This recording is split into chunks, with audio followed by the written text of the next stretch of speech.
people have kind of settled in with their food, so I thought that it would be safe for us to get started. I'm Dr. Mary Ebling. I'm the Director of Women's and Gender Studies, and the first thing I'd like to wish you all is a happy International Women's Day. And I'm really excited because this is probably the first year in a long time that we've actually been able to have the panel event on the actual International Women's Day. So that's pretty exciting. I'm really excited because we have such, Drexel University is so lucky to have such amazing scholars right here. And so I just wanted to quickly introduce everyone on the panel. And Julie Mostov, the Vice Provost of International Programs, is going to be our lead discussant, our chair of the panel today, and she'll do a little bit deeper introductions. But Julie is on this end of the table. Next is Elva Orozco Mendoza. She is in the Department of Politics. Debjani Bhattacharya, who is comes to us from the Department of History, and Beth Gonzalez from the Bow School of Business. So let's all welcome our panelists very quickly. Thank you so much for joining us today. And I will let Julie kind of get us started. Great. Thank you so much. This is wonderful to see so many people here, and especially in celebration of International Women's Day. I did my master's degree at the University of Belgrade when it was in Yugoslavia, and International Women's Day was one of the biggest days of the year there. And everyone was getting flowers, taking the days off, all kinds of weekend activities and programs. And so I grew up in a tradition, let's say, of celebrating International Women's Day. However, what was interesting is that many people had no idea that it had anything to do with the United States. So that's important just to keep in mind. I'm so happy to be part of this panel with some of our wonderful Drexel folks. And so I'll just say 2 seconds about myself. So I'm Dr. Julie Mostov. I'm a professor of political theory, but now I'm the Senior Vice Provost for Global Initiatives at Drexel. I say that normally, and I'm not big on titles, but as we women at Drexel know, we have to fight for our positions, and all of you, so if you fought for one, may as well take advantage of it and put it out there, because Drexel, as we know, is a corporate place in many ways, and we have to be careful not to allow our humility, which is in most cases one of our great traits, to get in the way of our also making sure that we take the right, take a strong stand at our university in the game of politics and power. Okay. Having said that, I'm also an activist and have been one of the founders of Women's Studies when it was called Women's Studies at Drexel. So I'm happy to say that and happy to see such a great crowd of people for today's event. So as we go down the line here, let's see, it's not quite in order. So as you just heard, Dr. Elva Orozco Mendoza is a political theorist also, so I'm very happy. And she's specializing in collective action and resistance in Latin America, and her areas of teaching and research are deeply interdisciplinary and mostly center on feminicide in Ciudad Juarez, maternal activism, protest politics and resistance, and critical approaches to human rights. Her doctoral dissertation, Undying Protests on Collective Action and Practices of Resistance Against Feminicide in Ciudad Juarez and Chihuahua, examines the protests that emerged in response to femicide, that is the murder with state impunity of women and girls because, in fact, they are women. So in the northern cities of Mexico on the borderline.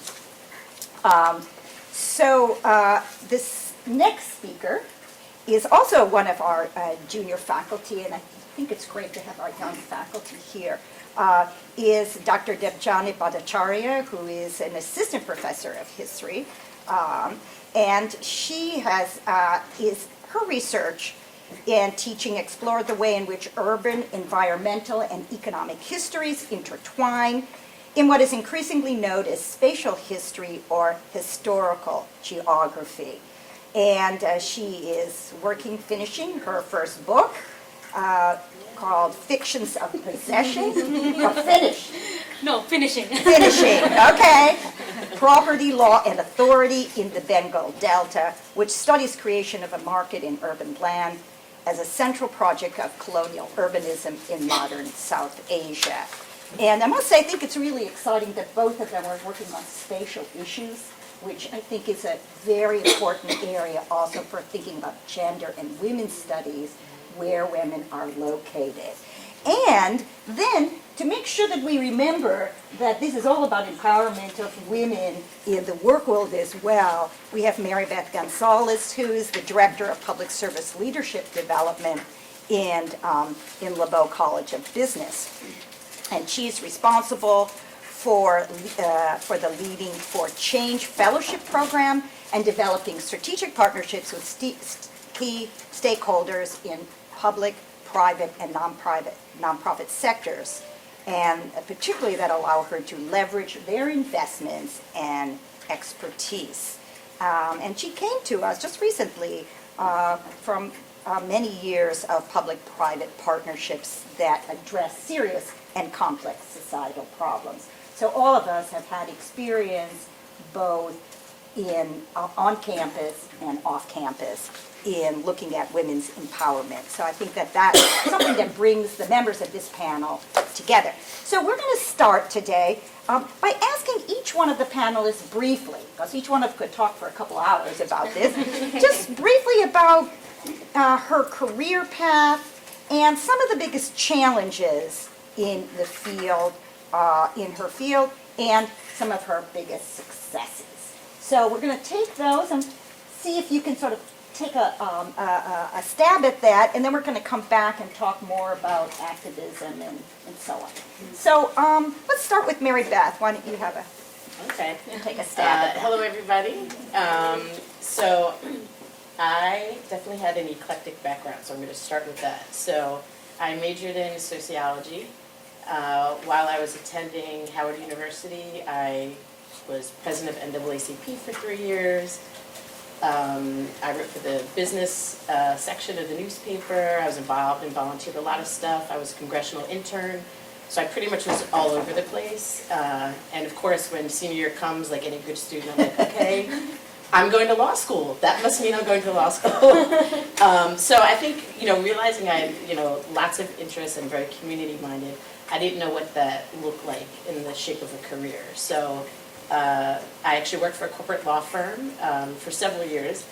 Initially worked with white-collar crime and did a lot of pro bono work with domestic violence cases, with immigrants and refugees. And then after working 90-hour work weeks, realized this is not what I want to do, and I want to have more impact in the world. So I knew I wanted to help people, but again, still didn't know what that looked like. So I actually applied for counseling psychology and ended up going to NYU and started working with individuals and families, primarily women and children, and obviously dealt with mental health issues, domestic violence. Really was able to take the experience that I got from that training, worked under the Giuliani administration with the Commission to Combat Family Violence and Domestic Violence. So I then started going into the shelter system within New York City, which is like $1 billion industry throughout the year, each year, and really was able to be exposed to, veterans and domestic violence and immigrants, and really just every population imaginable, which was really a great ground for me to really figure out what are we doing for the people that we serve. And then I think, as you work, I then worked again under Bloomberg's administration, and then went on to work with several nonprofits. And it's funny, I guess, as all of us, you go through your career and then suddenly people start asking you advice and task forests and initiatives. And so I was on, Bloomberg we worked with truancy issues and looking at housing policies and suddenly you're giving your ideas, we need to do this, or this is horrible, change this. And so suddenly I was like, okay, going from the individual perspective to then what are the organizations and governmental offices that are helping the people that we serve, and how to improve them. And then I kind of just naturally tapered into the leadership and the C-suite and looked at what are leaders doing and how to improve that and how to retain and get high talent and diversify the pipeline. So I went back to NYU again for public administration and policy, and continued working with sex offenders, federal offenders, and really just all the people that nobody wants to touch, but impact all of our lives. So, and obviously throughout all of that, most of the people that I worked with were women and children. So obviously working in homelessness and really seeing how all of these issues impact not only just, as a woman, but then the family, and then how that impacts society. So I think that's throughout my journey and career, really realizing how do you want to improve the world and make an impact. And so that's what I realized for me. That's what it was for me. So the leadership, brought me many ways. I consulted and everything, and then now I'm here at Drexel University. That's wonderful. I just want to stop for a second. There are a number of seats up here, and I see people standing. So there are like some seats here, so if people want to sit down, please come up, okay? That's great. I love standing room only. Deb John.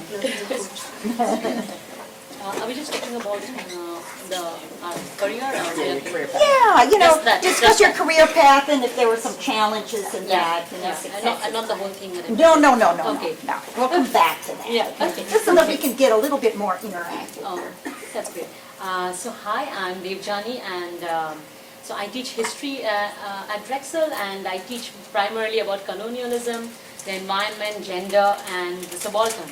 And as Julie said, it is very, very important, like one of the major focus of my work, both in academics and activism, has been to think about women's place in the world. And it's interesting, I also did some work in with homelessness. So I will begin with a short anecdote. So when I was 19, this story begins in Calcutta, where I went to college. I was 19, I was young like most of you, a little angry, wanted to change the world, do something.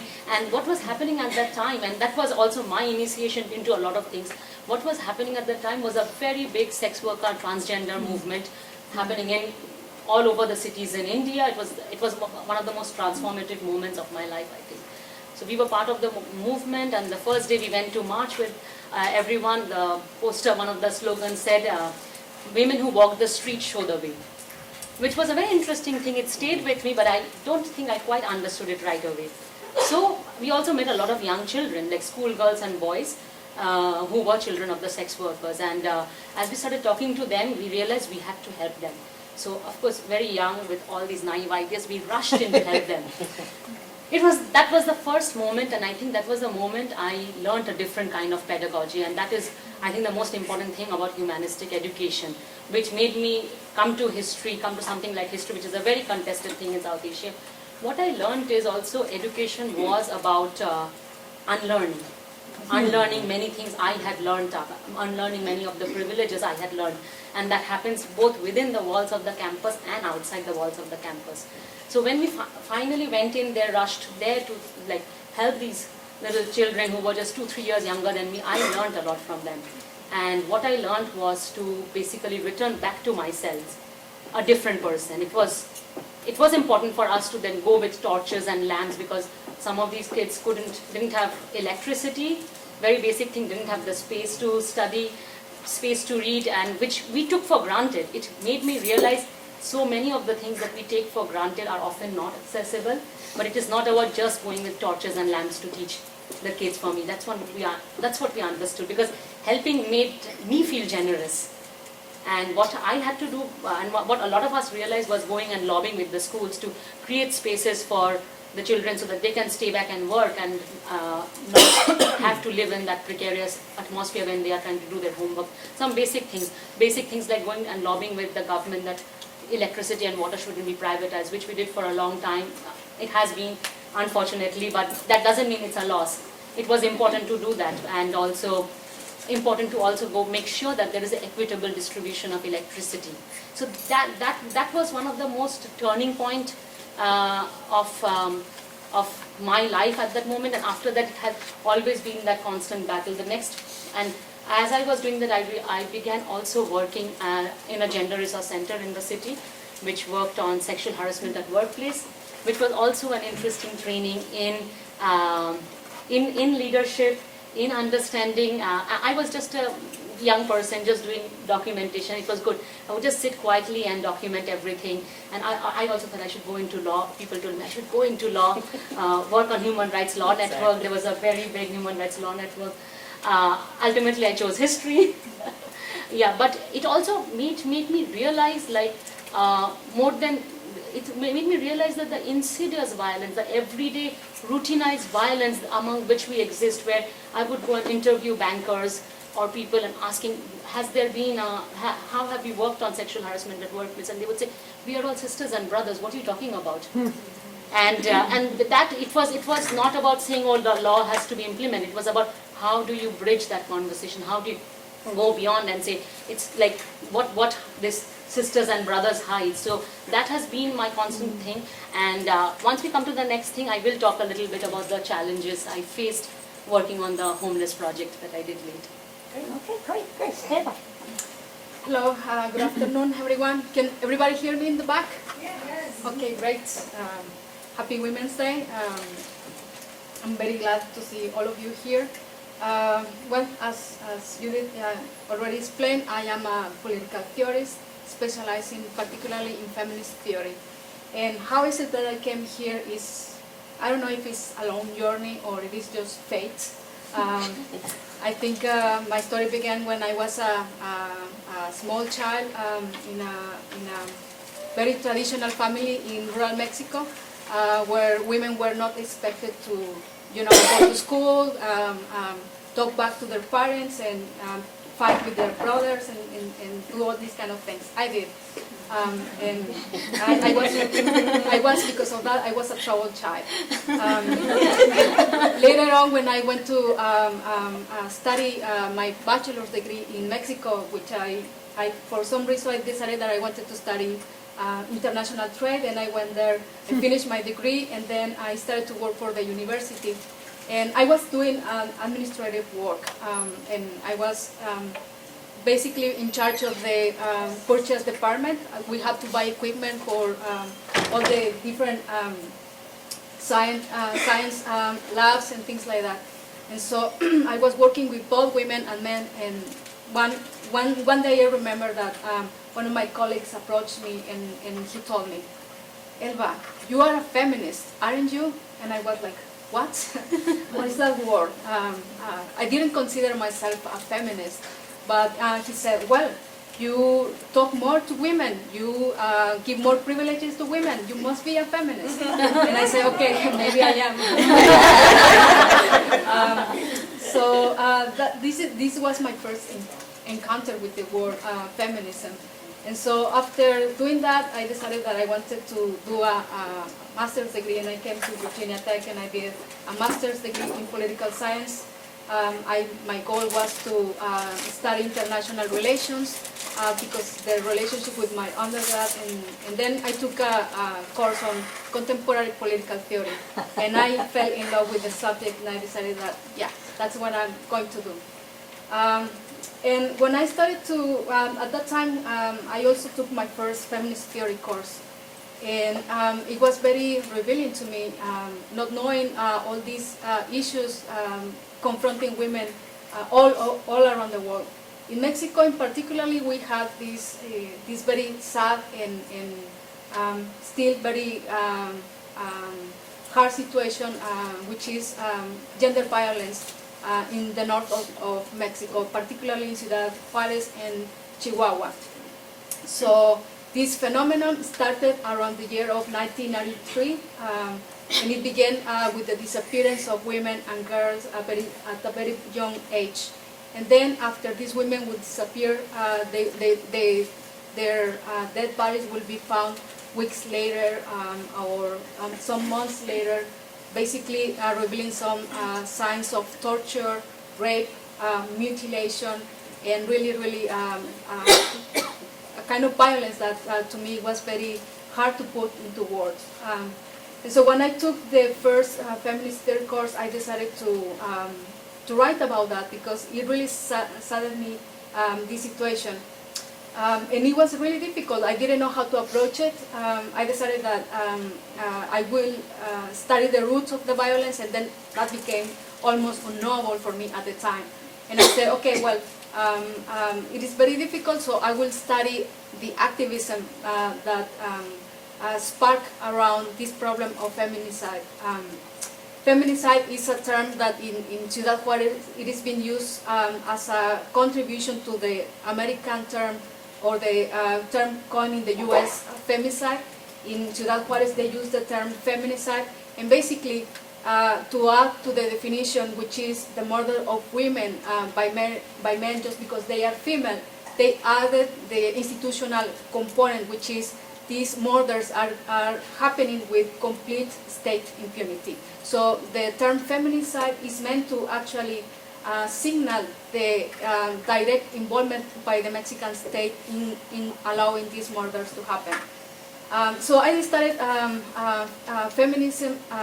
activism around feminicide, and I wrote a paper about that. And when I wrote the paper, I was very depressing. It was really sad for me, and I said, okay, I will never ever in my life will come back to this topic again.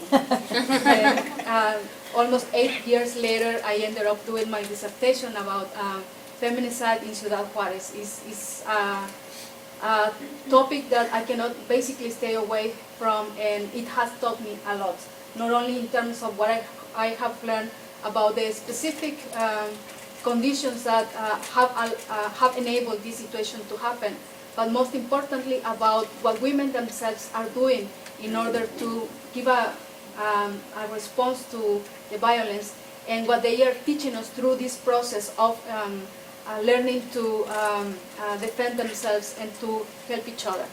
So I'll stop there and Okay, great. I'll come back. Thank you. So, Mary Beth, I think one of the things that's very clear here from all of you is the way in which, experience informs the work you've done, the work you do then informs your activities, your experience, and so on. So there's this sort of reciprocal movement, which I think, is very clear here.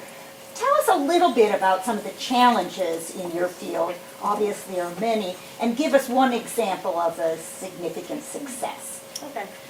Well, obviously in the public sector, we're influenced by economic changes and climates and politics, so there's always a mess. And the one thing I think, being in the public sector, you get used to crisis management more so. So it's been interesting when you switch from that to academia. I'm always, before 10 o'clock I was used to, somebody, fracturing kids, or, this person didn't show up, somebody's drunk, and so it's very different. That's before 10 o'clock, so it's kind of like, but I think overall, as I started, looking and working with other, within the sector, working with foundations, working with governments, and working with nonprofits, there's, I would say the biggest challenge, a lot of times in the public sector world, because you're doing good, people think you're just going to make it work. So what happens is you get these restricted funds to run a program, and it doesn't cover your costs. So they actually did a study last year, and only 7% of nonprofits reported that the funds and the grants that they received actually covered the costs of what they were doing. And a lot of times people expect, okay, well, you're helping people, so you're supposed to just make it work. And so I think for me, that's the biggest disconnect amongst everyone, is realizing what your actual operating costs are, and how, it's just like if you have a paycheck.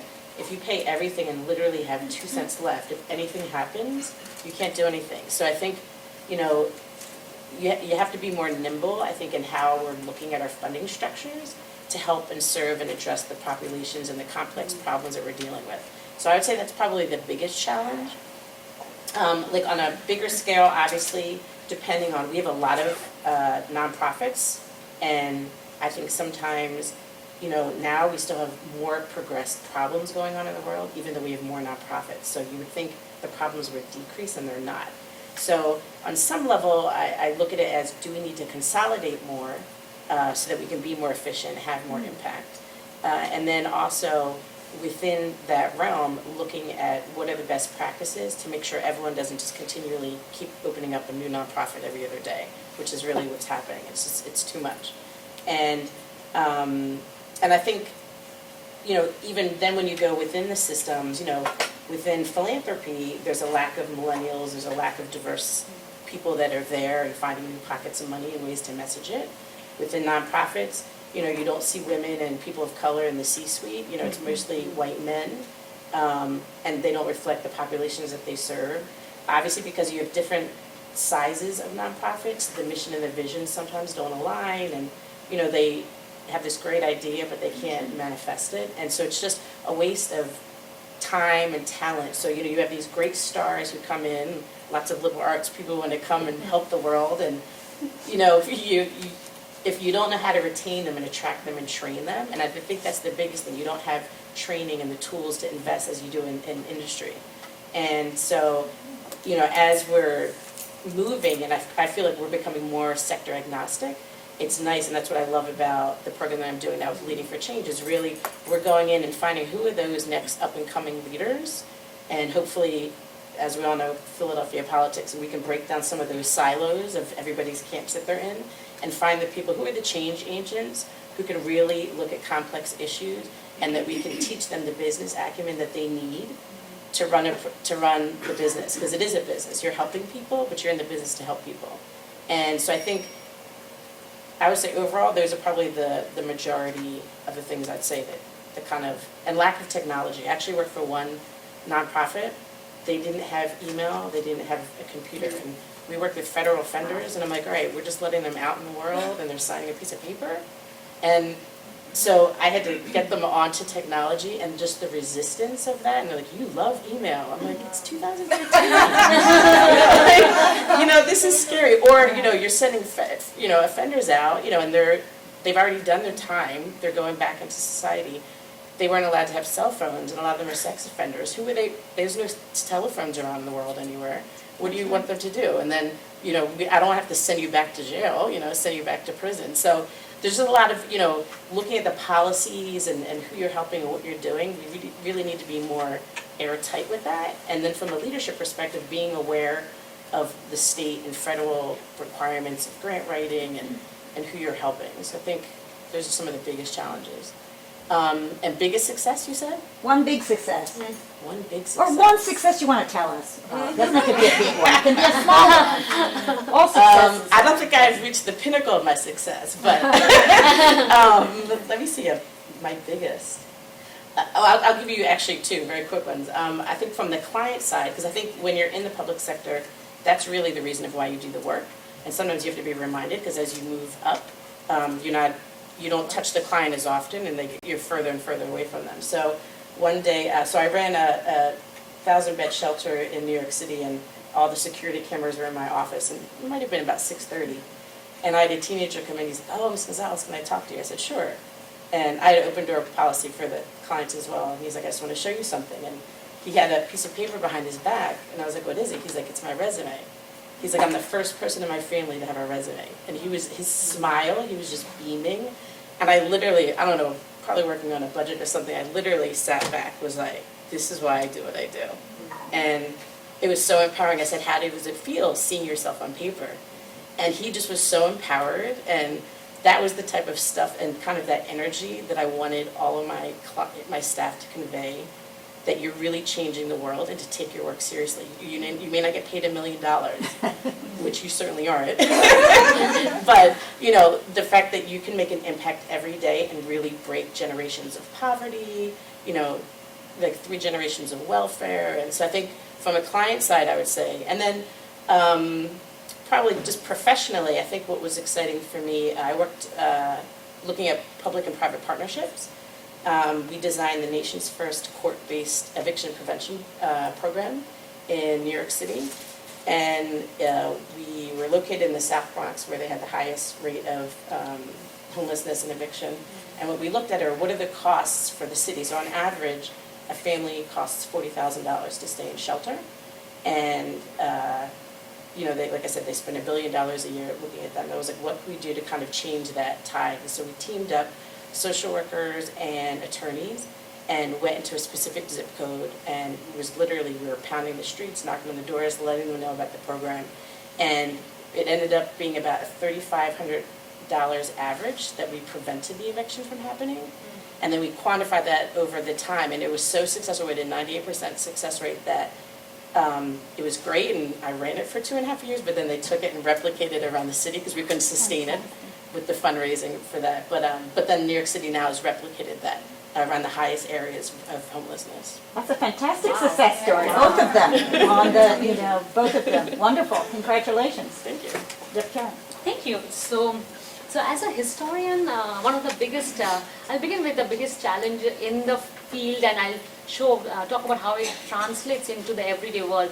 One of the biggest challenges within the South Asian history, but I think it's like goes across all kinds of histories, how do we hear or record women's voices? Or more importantly, how do we record their dissent? How do we and that is the biggest challenge. And so for me, it's not just recording, or it's also how, when I as a person go to the archive, how am I listening to the dissent? How am I listening beyond the various claw marks of power, if there are any voices of women?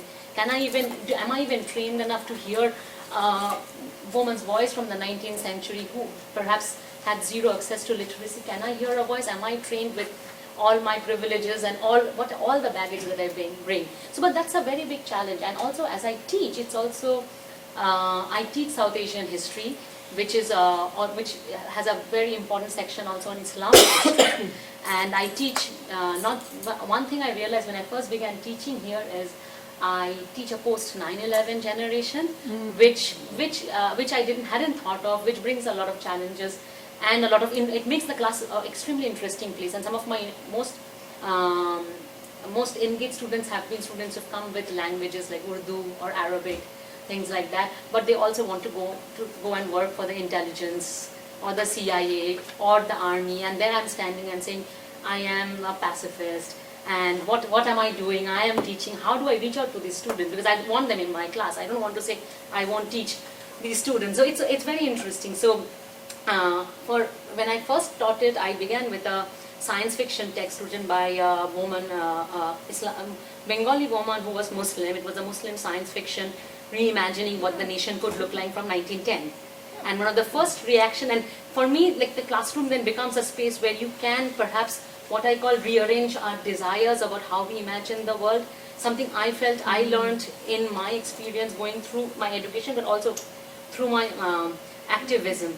And so I began with that, and a lot of my students said, Muslims women were writing in 1910 and they were writing science fiction in South Asia. I was like, apparently so. So this happened, so the class would go on, and it's exactly the same thing. It's like, just as I was doing my project on sexual harassment, I would talk something and the people I was interviewing would hear something completely different. There was never a conversation. That disconnect would often come through to the class with some students. And I would say something and they were like, oh, you're just being very anti-development, you're just being very, you don't register all these things. So, and one of my best students who was really brilliant. So he is very upset, he goes away. 6 months later, he writes me an email, and I don't know if that's a success or I don't know how to talk about it. He did want to join the CIA. He wrote to me and he said, I'm in Pakistan, I want to write my PhD in Urdu literature. And can you recommend me some text? I'm not sure. I felt happy because I was like, what would this person's future be as a PhD in Urdu literature? I know the market. But at least the person would have been able to feed himself if he went to CIA. But jokes apart, I think for me that's always has been the challenge. And I have also been on that side where I have failed to hear. So, and then I come to my project on homeless people. So when I was a graduate student, and I work on land markets, so I was back in Calcutta again, working on the project on land markets. And at that time, the Supreme Court of India mandated that for every 1,000 homeless people on the streets, the state governments or the city governments, the municipality would have to build shelters. So, because we had been active for a long time with a group called Calcutta Samaritans, they approached us and said, And especially because I was working on idea of property ownership and all of that, if I would write a report and interview homeless people and write a report where perhaps we can imagine shelter not from top down but bottoms up, like how are these homeless people imagining shelters? So that was something, and it's still for me a puzzle I have not untied.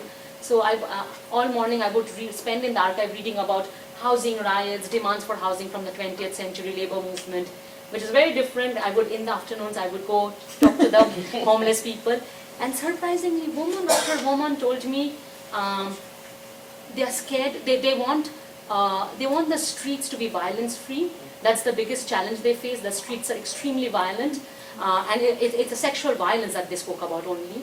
But they also are scared of the four walls of the house, the four walls of the shelter.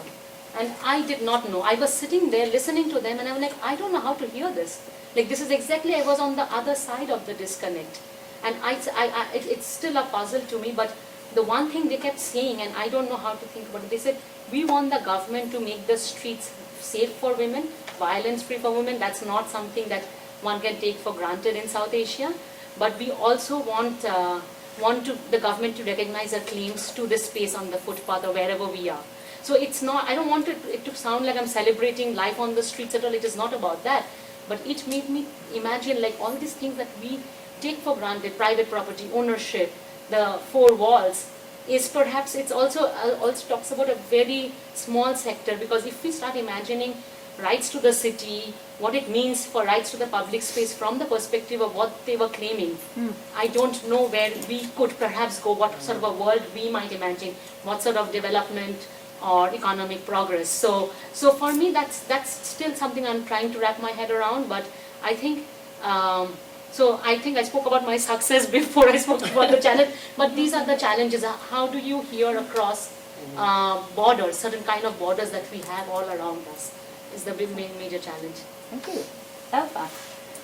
Okay, I will begin with the challenges, and I have encountered a lot of them, so they are fresh in my head. Being a political theorist, I would say the first thing that happened to me was that it was very difficult for me to become intelligible to a very male and white audience in the U.S. Political theory in itself is a field that it is being dominated by men and by white men in particular. And being a Latina, I struggle a lot to have my space in that field. But not only because of my being a female, but also because of the things that I wanted to bring to the field of political theory. Usually, if you go into political theory, it is expected that you study the Western canon. You begin with the pre-Socratics.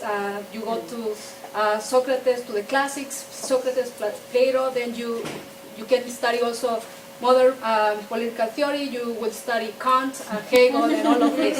And so, when I was thinking about my master's dissertation, I said, well, I want to study the work of Gloria Anzaldúa.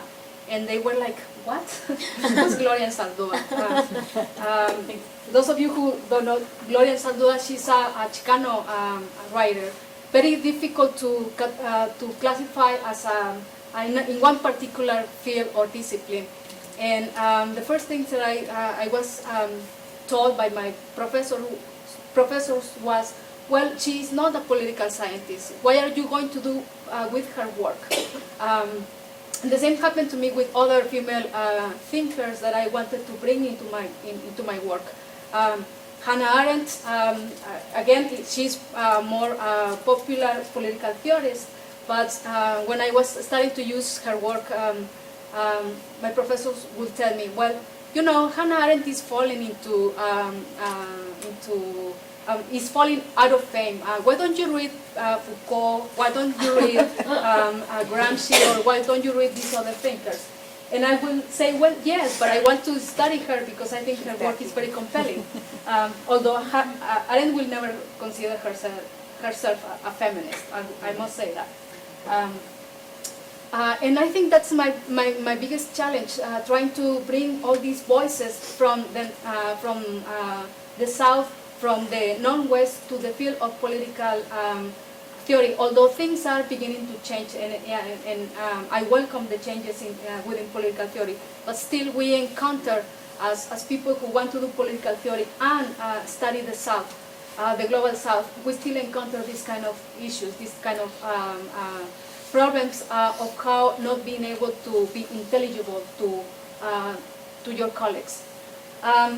That was a challenge, and I would say also a success, because in the end I was able to actually write my master's dissertation on the work of Gloria Anzaldúa and make a compelling case of how her theory of borderlands is a theory that calls for the decolonization of the self and of the mind. And I struggled a lot for that thesis, but I feel very proud of or having accomplished that writing, because I think her work is very important, and it is becoming more important. And I know of a couple of colleagues who actually teach right now Anzaldúa in a political theory course, which it will not happen 10 years ago. So that will be one of my successes. Another thing that perhaps I count as a success is that I myself, I am a first generation that went to that study the university. I was also the first one to complete a master's degree and to actually finish a PhD. And my successes is that my sisters, my nieces, are also interested in pursuing that for their own lives. I still haven't managed to reverse the patriarchalism in my family, but I'm working on that. You got time for that? So hopefully next year I can. Well, you can report. Oh. So one of the things I think we see, here is that in the midst of a number of challenges, it's easy to get burnt out. And in whatever it is that we do, if we're in our studies or in our work or in our nonprofit activism and so on. And, it's quite normal. And so how do we refresh ourselves?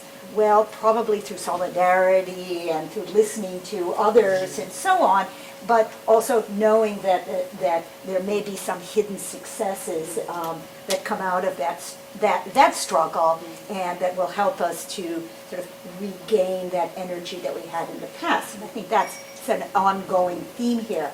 But I also think that one of the other themes that we heard in all three of our speakers was this idea of listening to different voices and then hearing those different voices. I really think that was important. And then also then teaching them or bringing those experiences into the work that you do. And so now we're going to go back to, start back with Mary Beth and ask, how do you see your field and the work that you do empowering women and impacting, and then the work that you do impacting your field as well as you impact the lives of women? All right. I'm going to try to be brief. That's a lot. Yeah, I know. So I can definitely say with of all the sectors, the public sector has actually been the most women-friendly of the sectors. That doesn't mean there isn't work to do. But I think it's essential for us to empower women and give the women that are in that sector support, because very often they're also maybe one paycheck away from being where the client is as well. And so I think it's really important that in order to sustain just themselves and their lives, really making sure that we train them and give the support systems that they need and accommodate and not penalize them, I had a childcare issue, I had different stuff. So, trying to look at what the workforce looks like so it's more inclusive. And when you think of inclusive, it's not just promoting justice, but it's also I think it's looking at the procedures and the processes of institutions in reference to fairness. And everybody is coming, from a different vantage point. And I think you just need to incorporate that in. And that takes a lot of work and it's exhausting, but it's something that does pay off. So I think from the worker side, I look at that. And then I think just women globally, 1 in 7 women is in poverty, 1 in 4 women of color is in poverty, and 70% worldwide of people in poverty are women. And if you look at 6 to 10 kids, the households they're in are led by women. It's just inherent that if we invest in women, it's not only going to empower them, but everybody who they touch. So when you think of like a sound investment, that's a sound investment. And when you think of your ROI, like your return on investment, that's a good one. So I think overall, and I think today now, just within the field, within research, it's exciting to see that leadership is continually pushing existing boundaries that we have, and you're really looking at conceptions of what does it mean to lead, and what are the latest findings, and incorporating from a cultural perspective, and I think physical and biological sciences, they use a lot of metaphors and different things, and diversity in leadership is a new trend, and looking at how you exhibit that. It's not just traditionally in research, it's the behavior and your traits, like you're just a leader, and it's not, and it's really how to be transformational. And I think what's really exciting, within the Leading for Change Fellowship this year, our theme is poverty and income inequities. And really right here in between Penn and Drexel, you have the biggest deep poverty, within the city, and how even within that 2-mile radius, as the fellows were there, and me is like, I'm so feeling overwhelmed. I'm like, we're only walking and doing 2 miles.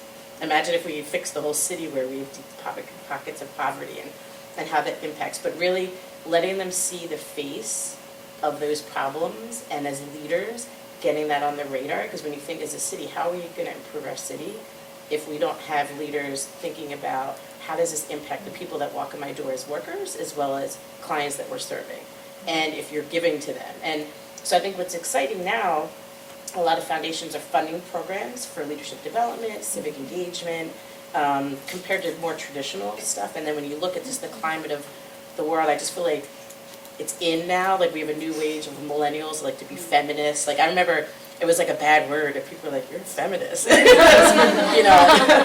you're like, "Wait, don't say that."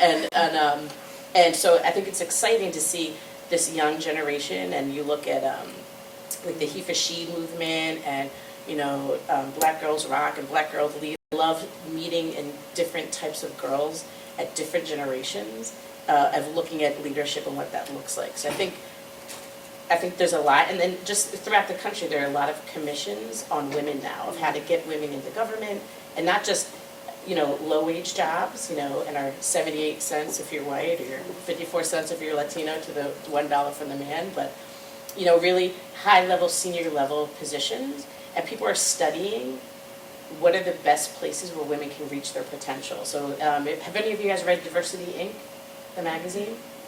So you might want to check that out. They track within companies best practices, and what are the best places for women to work, and what do they look like, what do they have in common. And when they did their study in 2015, they found that the best practices that they found in those companies also had the highest amount of women on boards. They also had the highest amount of women in senior leadership, higher than the average within the people that they were examining, but then also throughout the state. And it's really interesting because when you look at Philadelphia, we're 53% women. We only have about 11% in corporate boards, and less than 1% of women of color sitting on those boards. So when you think of stepping it up and what are we doing to be, by 2030, we have a lot of work to do. It's a lot of work. So I think I answered. Yeah, that's great. Very challenging and inspiring. So, history. History is probably, history even 10, 20 years ago, I would say 10 years ago, felt like a boys' club. I think a lot of South Asian history did feel like a very much a boys' club, but I think Julia agrees, yeah. So, but I think there's a lot of change that's happened. So let's begin with the discipline itself and then talk about what gender has done to it. And so the discipline is the history of nation. We write about the nation state, and history is often written by the victors.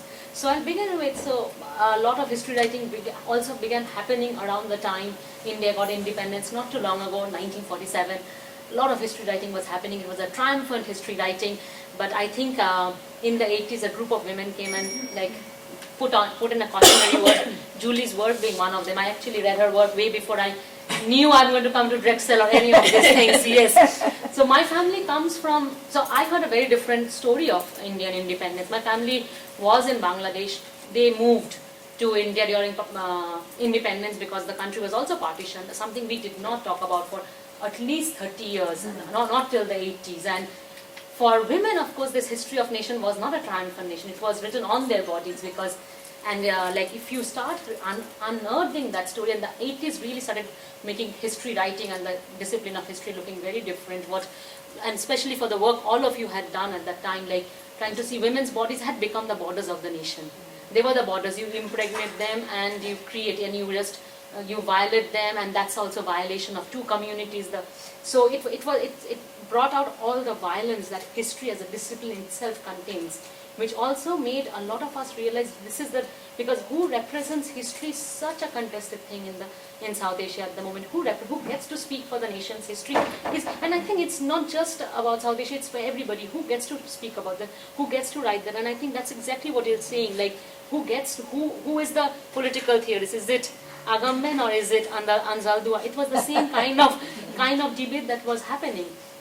And so now we do have a lot of really brilliant historians, feminist historians in the field that is making the field, like really rethinking the field. But within South Asia, one of the other things that has to also happen and has also happened in a way is it's when you talk about women's history, talking about minority history, and you can never talk about gender history without talking about issues around castes and caste hierarchy in South Asia, which is a very important, there is untouchability and caste hierarchy that has to be addressed, and that is something I think in my field still women need to do in a very big way, because it is still very elite, educational institutions and people who are writing, it's still very elite. And again, it is that whole idea of are we being able to listen, are we being able to hear, are we really, and who speaks for whom is a very, very big question that remains not negotiated, like still needs to be negotiated,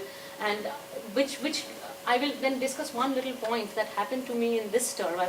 I'm teaching a course on global environmental history, and I have 2 or 3 students who are actually from West Philly, and they bring a very interesting perspective to my class. And of course, so they're doing really well. They're bringing in very interesting perspective.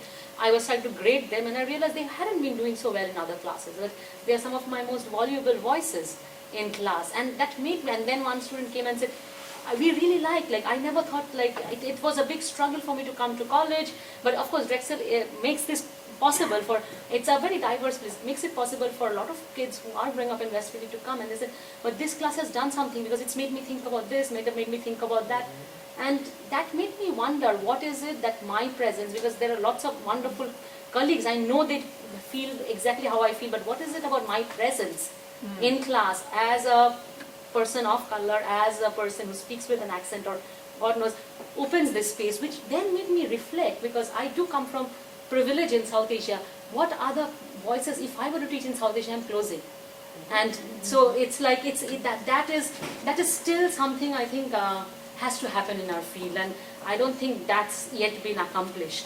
So, and also I will end with the whole thing is like one of the things that feminist historians have really made us rethink is what is a nation. It has really put in a very, very major challenge about how do we think the nation, and that's been very important, because if history as a discipline is completely premised on the idea of nation, what the women have done is not just inserted some women's voices, but it's about really reconceptualize some of the basic tenets of the discipline. So, thank you. Thank you. Elba. Okay, I will begin with a very pessimist story. This is political theory. And Wendy Brown, very recently, I think it's in 2014, wrote a book called Undoing the Demos. And in that book, she basically tells us about how neoliberal rationality is basically driving education to this corporate ideology and set of practices. And I began with her because she paints a very difficult challenge for the liberal arts, the humanities, and for my discipline in particular, which is political theory. And so she basically, her whole point is that this drive to corporatize basically everything is affecting education to such an extent that we don't look at education as a place where we actually learn about how to live together, how to basically revive and maintain our democratic spirit. And so for me, that is the challenge. And this is where women have a particular role to play, because I think that bringing female voices to political theory not only brings different ideas, different topics, different methodologies, but also it brings different voices that basically attempt to democratize the field. That is, I think this is where I find my own role as an activist. Activist in a very particular sense. I think I am involved in making a lot of effort to democratize education and the classroom in many different ways. So for me, it is crucial that women come to political theory and bring all these different perspectives and sensibilities, which I think that are very much needed in political theory. Another very important point for me, which I am very invested in trying to promote, is that political theory sort of begins to lose its drive to superiority. And I will say what I mean by this. Usually political theories are hated. When we go to conferences, nobody wants to talk to us. That's why we have to be friends. They think that we are snob, that when we give papers, they are very difficult, nobody understands them, and blah, blah, blah. So, many ways, I think, I was one of those political theorists who not only look at books and did a dissertation based on concrete authors. I also went to Ciudad Juarez and did field work. And I think the biggest experience that the biggest lesson that I learned from that experience is that it was very clear to me that the activists themselves, all these women that are trying every day to end or to organize themselves in order to end the violence in the border, are theorizing their own activities. They are not only diagnosing, and this is what I will bring back the point that I made earlier in my remarks. When I first began to study gender violence in the north of Mexico, it was very difficult to me. I thought that it was going to be impossible to me to understand the roots of the violence and the causes that generated a phenomenon like feminicide in Ciudad Juarez. And as soon as I began to listen to the activists, to the mothers, to the women who were organizing themselves, I realized that it was actually them who were actually giving us all the elements to understand the roots of that violence. And so what became for me very clear is that they were theorists themselves. And so I think it is important to bring these experiences and to put political theory in conversation with activism, with activists, because I think they have a lot to learn from each other. And I think it is also very important that political theory begins to recognize the theoretical work that activists in the everyday life spaces do. Excellent, excellent. So I'm inspired, I don't know about from all of you. I think one of the things that, Beth said at the beginning was, she found one of the challenges and one of the empowering aspects of her work is making things transformational. And I think questioning structures like the nation state, questioning, who is a theorist and how we theorize, are really part of, the empowerment that women's research and activism is bringing to much of what we do. We do have a little time for questions. And instead of, sort of going back again, Right. I think that maybe we'll see, does anybody have any questions? It can be related to what they said or something completely different that you'd like to hear from one of our panelists. Yeah, Marsha. So I'm curious about the panelists' perspectives on the candidacy of Hillary Clinton and how that has, in many ways, been kind of put out as a feminist issue, but there's also been a lot of pushback from younger generations that I'm not just going to vote for her because she's a woman. So if you can talk a little bit about kind of your perspective on what you're seeing and how that plays out for women in the U.S. Yes. Let's take a stab at that. Okay, I'll go because I come from a nation where there were like lots of women leaders. So Exactly. I'll go and talk. It's like there are two things I have to say because it's hard talking about the U.S. elections because I don't think there's a choice. Like none of the candidates we have offer us any choice. So for me, the caution would be never to go for a bandit solution because it's not about having a woman out there. So one of the things I feel like we live in a nation, at least in India, we live in an India now, which has the highest number of women in the workforce, like in top position, which has the highest number of women leaders, but which also has the highest number of hungry women.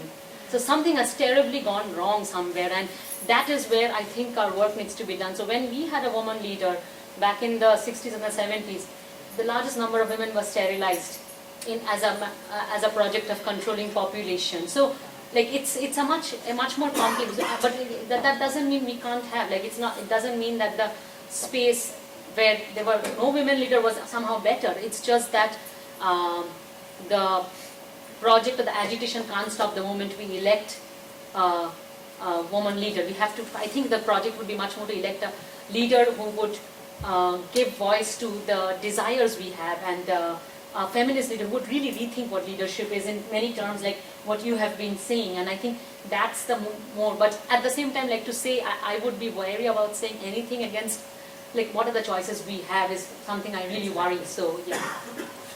I agree with you on the choices. I think, obviously, as a woman, it's exciting the idea of the potential of a woman president and what would that look like. But like you said, there's tentacles to Hillary, so I think it's hard to, you can't look at it just, oh, here's a female candidate, and in reference to does she have the experience, like you don't want to just check a box. So I agree with you. And I think what's hard too, I think looking at it from just a U.S. perspective, is when you look and say the word feminist, and then even when you think of women of color, who sometimes identify themselves as womanists and different experiences, there's that divide within that.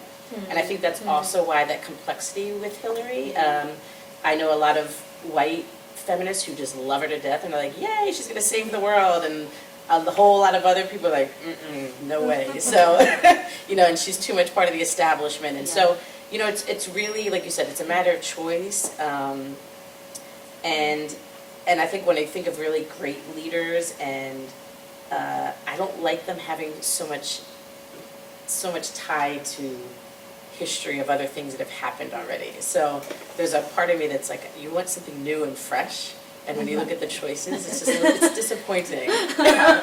Nothing's really new and fresh.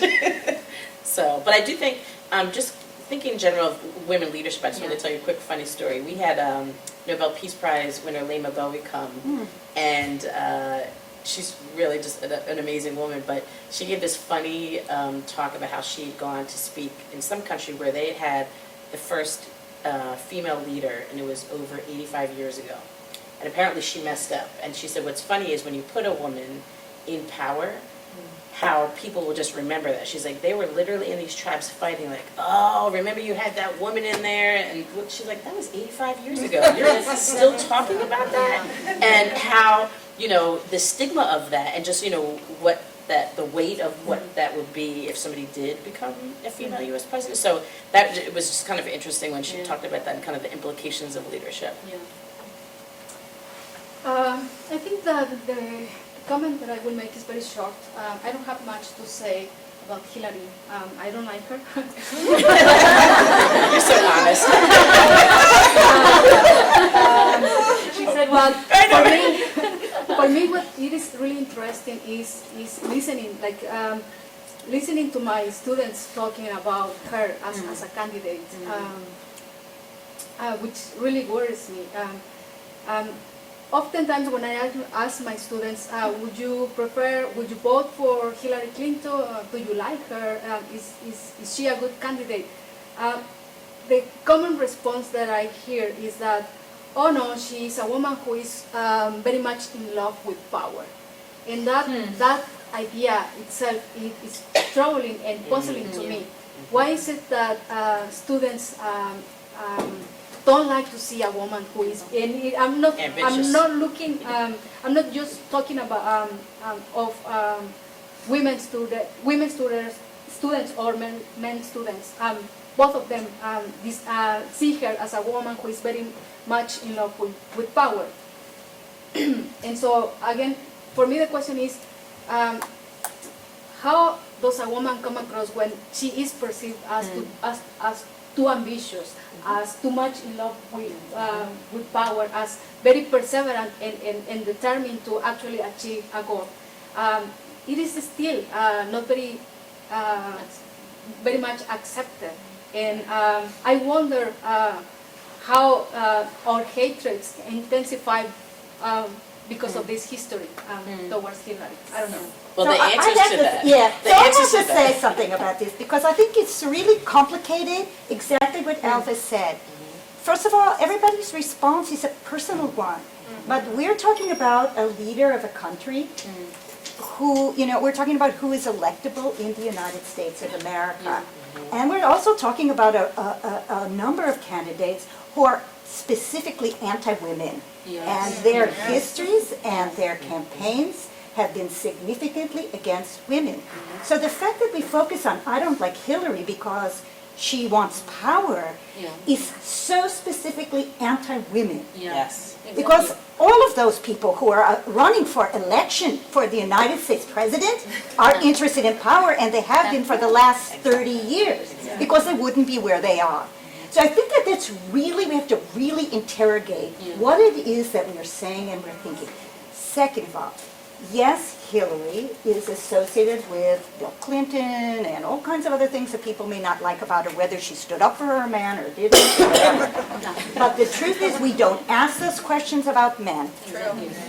And when you come to listen to the debates, you find out who knows more about any of the subjects, whether it's jobs, job readiness, international politics, foreign policy, climate change. The only one who knows what she or he is talking about on most of the subject, including foreign policy, is Hillary Clinton. Now, it's true that Bernie knows a lot about poverty issues and income issues and Wall Street. Absolutely true.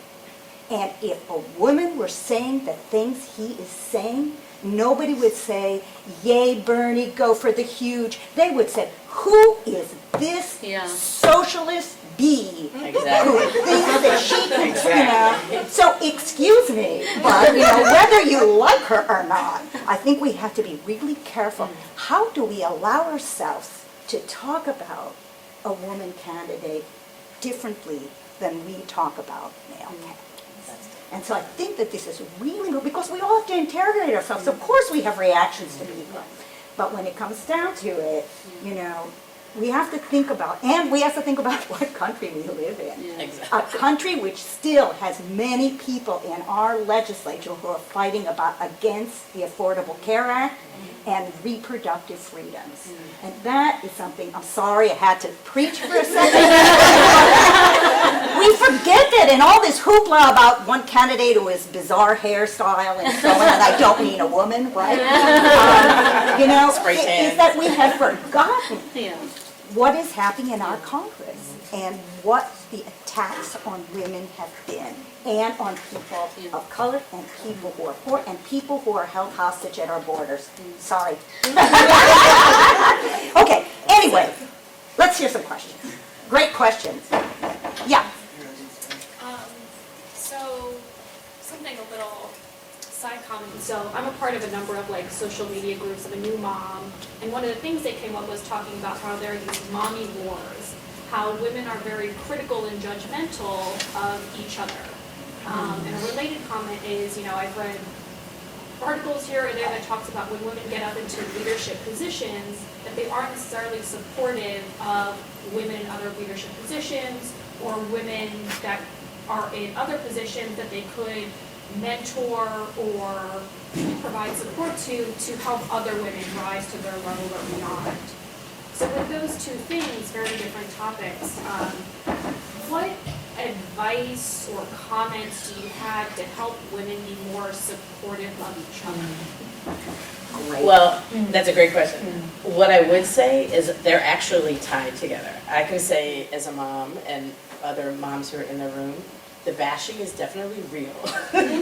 And it's sad because when you take it from an anti-woman perspective, it is amazing how people critique how you do their hair, what they're wearing, what they're eating. You know, if somebody falls on the floor, and it's constant judgment, which women are constantly in judgment anyway. And even as you're rising up in leadership, the same thing is happening. Like, I've had clients who were told, don't befriend any other woman as you're trying to rise up to the top or you won't get your position. And where I've worked with women in positions and trying to get partner track in a law firm where mistakenly this person didn't get the brief or this person did that, just so you can always have a one-up. And it's this, and it's part of the culture of the company that they're in, that sometimes the women will kind of just absorb the culture. So it's really challenging the whole entire culture. Coming in as a consultant watching, you're like, wait, what's happening here? Like, the women are doing it, but it's a higher message that's happening that's making them do it. So I think it's really being honest with yourself and really being able to take, I think, not worry about your pride and ask other people what best practices are. How did you get to where you are? Could we, you know, have coffee and talk? And in particular, this is really important for women. And when I think, as I've consulted with different nonprofits and trying to get into the C-suite, women, if you don't have a network and a sponsor, you're 68% chance that you're not going to get into the C-suite, especially for women of color, because you don't have access. So you're not on the golf course, you know, so if you're not there and you don't have a friend who can get you there, that's not happening. Or you can't help fundraise, you don't have that right social circle. So it's very hard to climb up. So it's really about stepping away from this whole and that's what it is, it's an anti-woman movement. And it's very subtle messages that you get. You know, and even just real quickly, when you think of work, and it happens very young, the average woman spends 4.5 hours of unpaid work. And the men are leisurely doing stuff or making money. So this happens even with little kids. You know, you have your little daughter working on tasks and chores while the boys are out playing. It's a message that happens very young, that as you grow up and look at it and the implications of that. So really, you know, you have time poverty. So if, as a woman, if you actually had that opportunity, and they've done studies now that they said, you know, if you even gave that person 2 hours back from that, that they've shown certain economies could, you know, have an additional $42 billion in their economy. Just taking a couple of hours from that time, or acknowledging that this unpaid work is work and should be, and is functional for society. So I think it's really just being honest and challenging that. And people are antagonistic, and sometimes they don't even realize that they're doing it. So they'll just be very mean. You're like, why is she being rude to me? Why is she being mean? And, you know, and as you climb up the ladder, learning how to manage your boss and how they work. And understanding that, because you may not understand that they have that mentality, and they may not realize it, and they're lashing out at you. So it's just That was my advice. No, this is, for me, this was wonderful also, like, thanks for raising the question, because this is also a question, I think, I also come from outside of the US, and it's very helpful what you really said, because for me, my first introduction to a social and a professional space in the US was grad school. I came here in the 2008, and I heard similar things, like I would talk to people and they said, it's funny I talk to you, but I never had women friends, I don't like having women friends, I only have male friends, and I heard that over and over again, and I'm like, I would try to think back, and I said, yeah, I had like colleagues, but I often found I'm disagreeing with my male colleagues a lot, and I had very strong group of women friends, and I don't know how I would actually survive a lot of things in India. Without that survival network, I go back to still, it's like, it's a professor, a bunch of us, and we did theater, we took classes, we did activism, we did it all together. We are still very good friends, and although our lives have taken very different trajectories, we can still go back and connect. And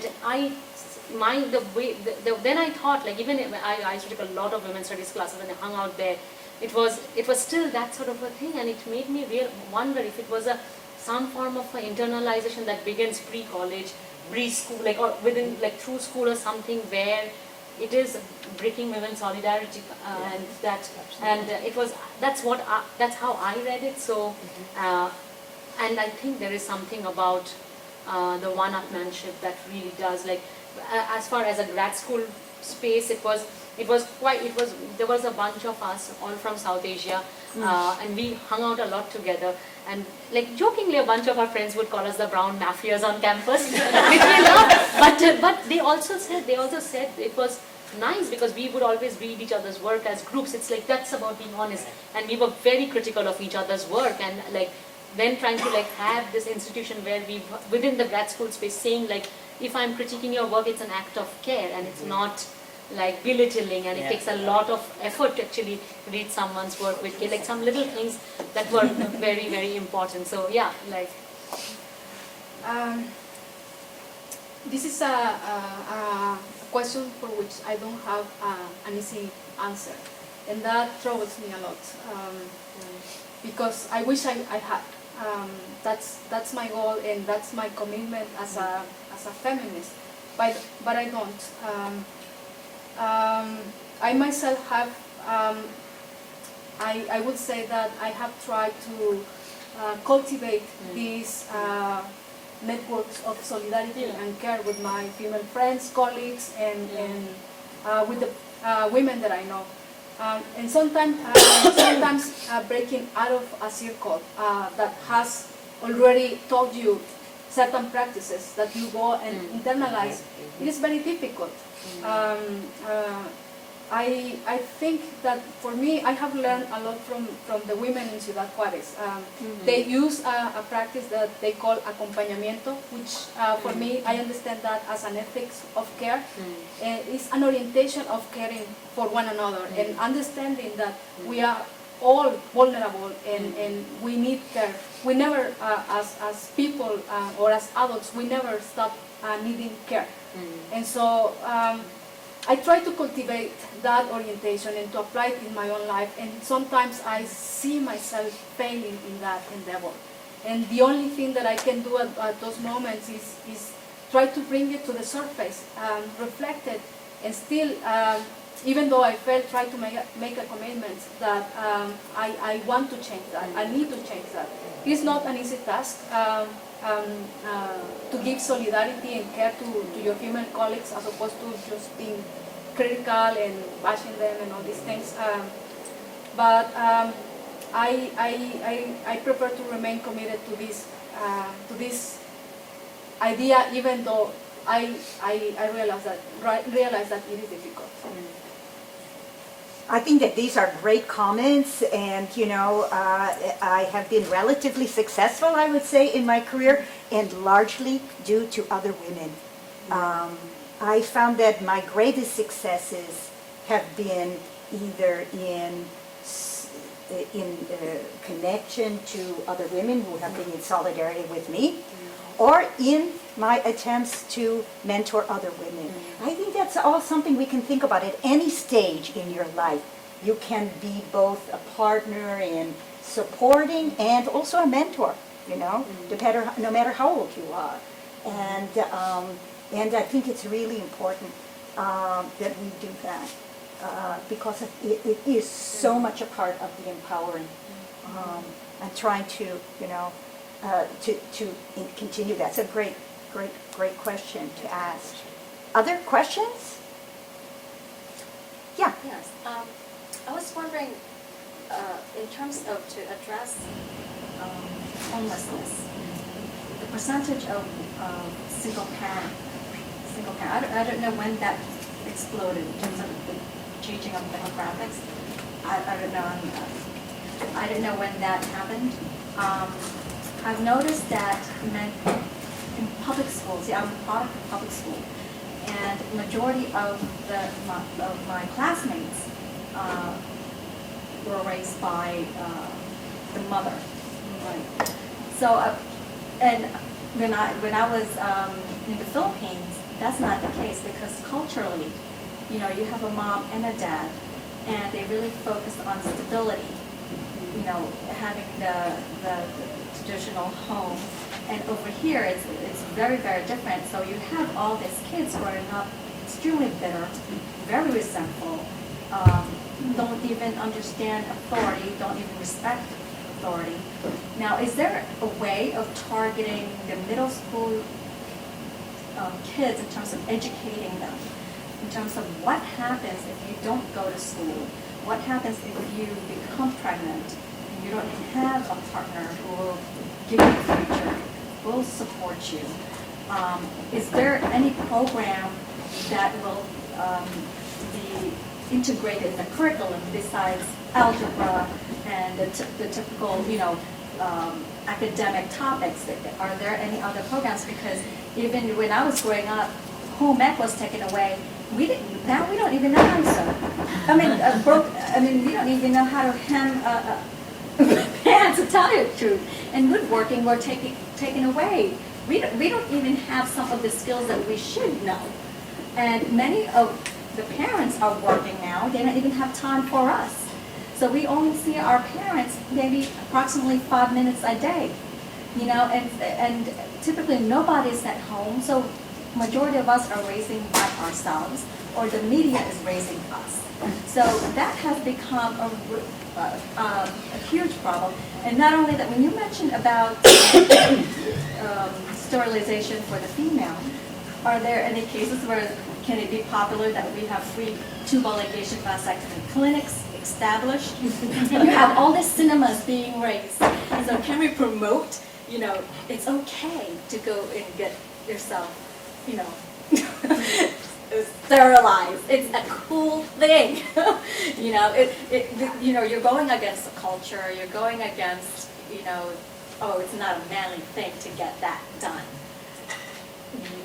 I don't know. So do we want to have any responses? You don't all have to respond, by the way. All right, well, two thoughts get in my head. 2/3 of kids today are raised by single parents. So I don't think because you're in a single parent home that you're not going to learn certain life skills. So I wouldn't have, that's an assumption I'm going to challenge you on. Okay. So I do think in general, in reference to, again, time, you know, learning the importance of education it's a value. So it's a value that the person has to have, that they have to pass down. So I think, I do think there's probably creative ways that we could think of within organizations that we could message that through reading programs, literacy programs. I think there's different ways. When I ran literacy programs in shelters, I remember there was a little black boy who always came in early before all the other kids got let out and would hide his book if his friends came, because the guy came in, he's like, oh, come on, man, we don't read, what are you doing? And teasing him. And I was like, what a strong message that was. That I was like, you know, you need to see more images of black men reading to know that that's okay to learn. So I think we have to have different types of messages that we're giving out, the same as, you know, access to healthy food and seeing people eating healthy or exercising, showing different ways to show the kids how to do that. And it's true, we can't rely just on media, but there is some communal messaging that's been lost because of social media. It disconnects, you know, when working with the Mantua area, and working with a lot of the elders that are there, they're like, there's not a lot of elder people now. They've gone away. People have moved away. So you don't have that grandmother anymore, so the moms there, they've moved away. So you don't have that messaging that used to happen when times were simpler. So I think we have to get really creative. And when you think of sustaining where we are in the future as families, what that's going to look like, and time you have on tablets, There's many times I come in, my daughter's sitting there on hers, and I'm on my computer, I'm like, this is bizarre. Like, how did this happen? But it's like being aware of how technology has invaded our lives and the messaging that we get in families. So I would address that piece. I think we're getting ready to close, so what I'd like to do is just like ask each one of you to do a 30-second, message, and then we'll close. Who's going first? 30-second message. That'll be hard. But I do want to say some quick thing. I would actually be very scared of propagating sterilization for anybody, because it often ends up being, we are basically about calling for sterilization of the poor people. It's not about men, women. Often and that I would be really wary about. So I do think 30 seconds. Okay. I do think what's happened in I would say something. So that there is, in India, there's a movement towards development, and UN is trying to think about development. And one of the things what it has opened up is it has shown us the brutality of development, because in some of these countries, development has come with a gun. But it has also opened up the fact that there is this amazing grassroots level movement which we don't hear about, and which is basically led by women, because environmental movements are often led by the poorest people in the world, and the poorest people are women, and there is a lot to learn. And they have successfully driven out, in 1994, these women who have never been to school or none of these, but deeply committed, the strongest people in this earth, have driven out the World Bank from some of these major dam construction, mining projects. So I think, so that's my message. I think I had a short picture. Yes. Yeah. Very fantastic. Okay. So I want to, this picture came to me this morning, and I really like her. She is fighting the fact that India government, she's Bangladeshi, she's fighting the fact that India government has moved away water from the river Tista. So she basically said, if there is no water, there is no fish. If there is no fish, there is no food. And if there is no food, there is no money. And she is in her... Resource wars. Yeah, resource wars. She's in her 80s and she's leading a movement, and there's lots to learn. So it's a hopeful message, I hope. Yeah. Right? Fantastic. I think my 30-second remarks also go in that same spirit. And basically what I would say is that to me it is very important that we keep speaking about women's successes.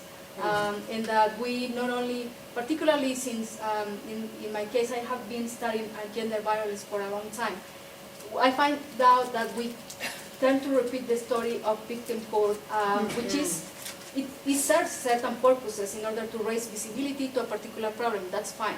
But when we simply confine women to the box of the victim, we miss all of what is happening. And so what I have learned from looking and hearing to the women in Ciudad Juárez is that they are very much invested in building, in being part of this movement that is concerned with global justice.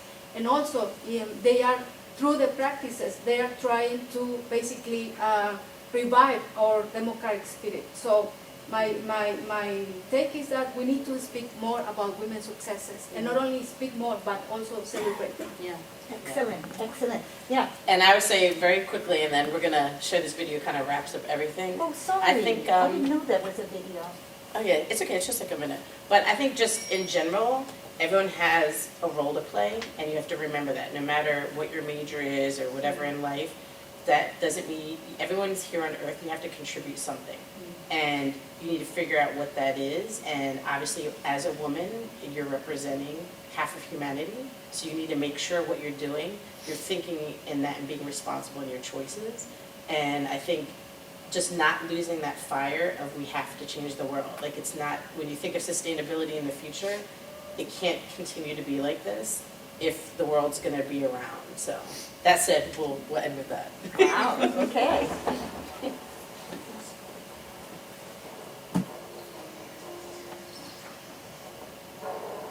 This story began long before you. will continue long after you.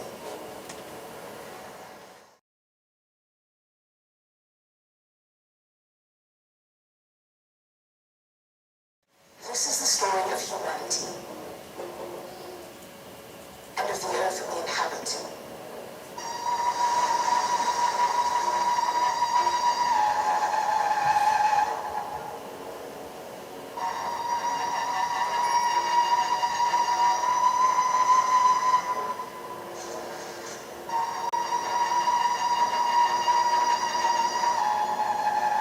This is our Declaration of Interdependence. Our commitment to honor the rights of all people everywhere. To protect the planet, our common home. To create shared prosperity. To strengthen universal peace. And free the world from fear and violence. To work together in partnership so that no one is left behind.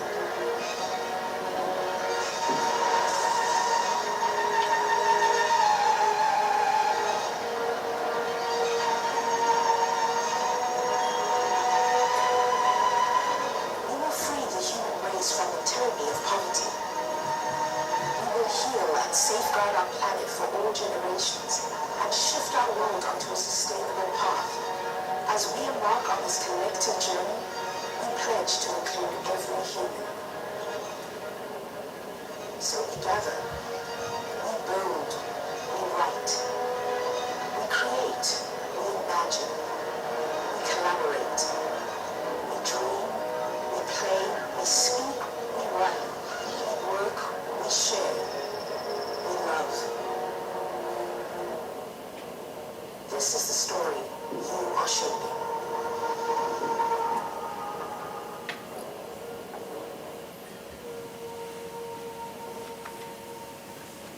Very nice. Thank you all for coming.